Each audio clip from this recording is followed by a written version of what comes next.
नमस्कार, आप देख रहे हैं न्यूज़ आपका। अगर आप भी चाहते हैं मवादी बनना तो ये वीडियो आपके लिए है। अगर आप भी चाहते हैं संगठन से जुड़ना तो ये वीडियो आपके लिए ही है, क्योंकि चाईबासा के गोलकेरा बाजार में सिकोम की तरफ से कुछ पर्चे बांटे गए हैं, जिसमें मवाद संगठन से जुड़ने की चाह रखने वाले लोगों को आगाह किया गया है, सावधान रहने को कहा जा रहा है। इस पूरे पर्चे में 5 मुख्य बिंदुओं में बातों को रखा गया है। मगर सबसे पहले आपको बताना चाहता हूं कि सिकोम एक नक्सलियों के विरुद्ध ग्रामीणों को जागरूक करने का संगठन है, जो लगातार नक्सल प्रभावित इलाकों में पर्चे बांटकर ग्रामीणों को आगाह कर रहा है।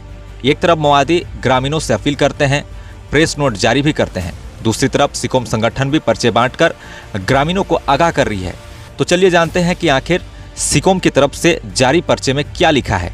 इसमें लिखा है, प्यारे भाइयों बहनों एवं दोस्तों, सावधान, जरा संभल के। आपको आपकी देशभक्ति का अनुचित लाभ कोई दूसरा ना उठा ले। भाकपा माओवादी की सैन्य इकाई पीएलजी में भर्ती की चाह रखने वाले युवक युवती के समक्ष सिकोम का आह्वान। इस पर्चे में सबसे पहले हम 5 बिंदुओं के बारे में देखेंगे। अगर आप सशस्त्र संघर्ष में कूदना चाहते हैं, माओवादियों के साथ संगठन से जुड़ना चाहते हैं, तो आपके अंदर निस्वार्थ भाव से जनता के लिए सब कुछ न्यौछावर करने की भावना होनी चाहिए।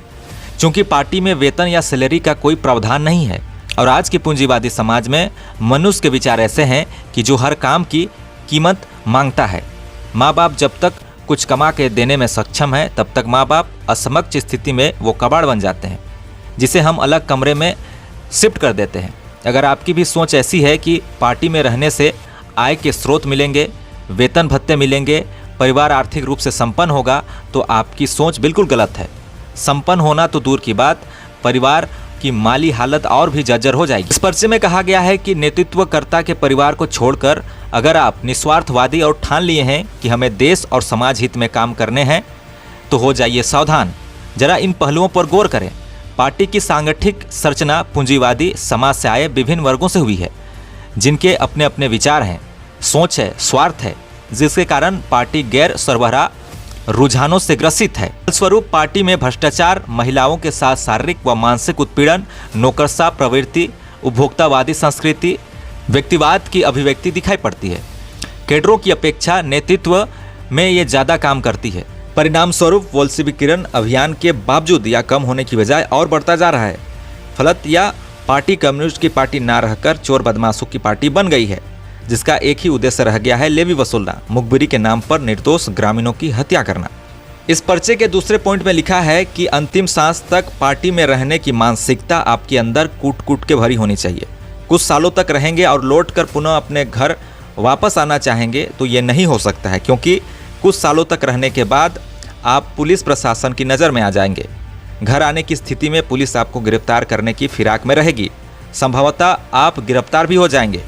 गिरफ्तारी के पश्चात पुलिस के समक्ष आपको पार्टी के कई राज उगलने होंगे। आपकी निशानदेही पर माओवादी समर्थकों की गिरफ्तारी भी होगी। जेल जीवन व्यतीत करने के बाद भी पुलिस के साथ साठगांठ बनाए रखने की मजबूरी आपके समक्ष पैदा हो जाएगी। यही मजबूरी एक दिन आपको पार्टी की नज़र में मुखबिरी बना देगी। संभवतः मुखबिरी के नाम पर आपकी हत्या भी हो सकती है, क्योंकि पार्टी के द्वारा अधिकतर वैसे लोगों की हत्या हुई है जो पूर्व माओवादी कार्यकर्ता या समर्थक रहे हैं।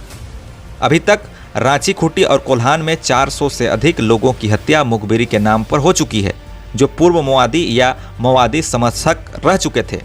इसलिए इस पहलू पर गौर करने की अति आवश्यकता है।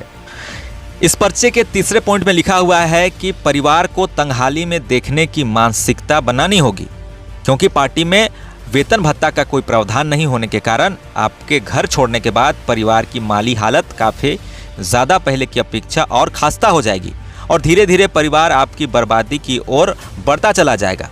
चौथे पॉइंट में लिखा है कि जेल में काफ़ी दिनों तक सड़ने की मानसिकता बनानी होगी, क्योंकि आपके अंदर जेल में दीर्घकालीन तक रहने की मानसिकता होनी चाहिए, क्योंकि प्रशासन नहीं चाहेगी कि कोई माओवादी कार्यकर्ता या समर्थक तुरंत जेल से रिहा होकर पुनः पार्टी में शामिल हो।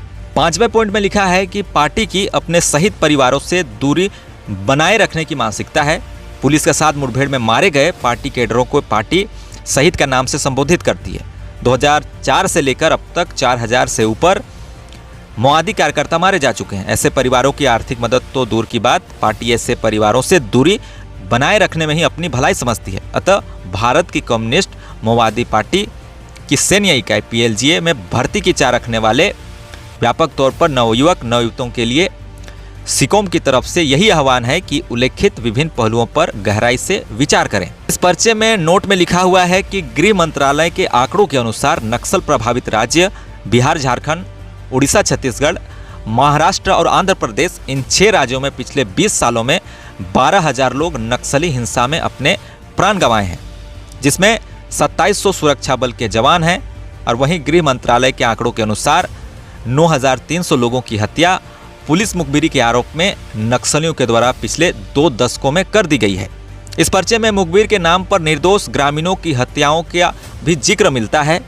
साथ ही पूर्व माओवादी और माओवादी समर्थकों की हत्या के भी उदाहरण दिए हुए हैं, जिसमें दिलबर भेंगरा ग्राम डेरवा, मिलन मुंडा ग्राम इचाहातू, बागुन बोदरा ग्राम माइलपी, डांगो मुंडा ग्राम पत्ताहातू, इन चारों की हत्या भी माओवादी द्वारा कर दी गई।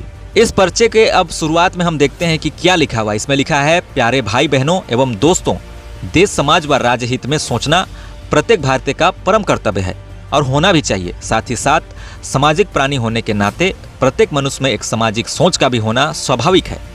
आज भारत की कम्युनिस्ट पार्टी माओवादी क्रांति में मजदूर, किसान, निम्न पूंजीपति वर्ग, डॉक्टर, वकील, छात्र, नौजवान, सरकारी कर्मचारी व राष्ट्रीय पूंजीपति वर्ग को अपने क्रांतिकारी आंदोलन में गोलबंद कर नवजनवादी क्रांति को संपन्न करने का दायित्व अपने कंधे पर ली है और भारतीय समाज के स्वरूप और भारतीय राज्य के वर्ग चरित्र के अनुरूप रणनीति व कार्यनीति अख्तियार कर काफी लंबे समय से लोक युद्ध यानी कि सहस्त्र संघर्ष के लिए सत्ता दखल की ओर अग्रसर है। इसी प्रयास में पार्टी अपने रणनीतिज्ञ क्षेत्र यानी सुदूरवर्ती ग्रामीण इलाकों में जहां के आदिवासी समुदाय गरीबी, अशिक्षा से ग्रस्त हैं और अपने जीविका के लिए पूर्ण रूप से वनोपज पर निर्भर हैं, उनको गोलबंद कर सहस्त्र संघर्ष में व्यवहारिक तौर पर उतार रही है, जिसके कारण पीएलजीए लड़ाकों में आदिवासी और अन्य सामुदाय का अनुपात 1/3 है। यानी कि पीएलजीए में 75% आदिवासी लड़ाके हैं और 25 अन्य समुदाय के हैं, जो नेतृत्वकर्ता के बतौर अपने आप को संगठन में स्थापित किए हुए हैं, जो हमेशा सुरक्षा के घेरे में अंदर में रहते हैं। मुठभेड़ की स्थिति में आदिवासी लड़ाकों को ही मोर्चा संभालना पड़ता है, जिसके कारण इन्हें ही अपने प्राणों की आहुति देनी पड़ती है। यही स्थिति कमोवेश पूरे पार्टी क्षेत्र में बनी हुई है, जिसके कारण रोज कहीं ना कहीं मुठभेड़ होने पर आदिवासी लड़के ही मारे जाते हैं। पार्टी दस्तावेज के अनुसार 2004 से लेकर अब तक करीब 4000 पीएलजीए लड़ाके ने मुठभेड़ के दौरान अपनी जान गंवाई है, जिसका 90% हिस्सा आदिवासी लड़ाकों का है, जिनके परिजन आज बदहाली की स्थिति में जीवन जीने को विवश हैं।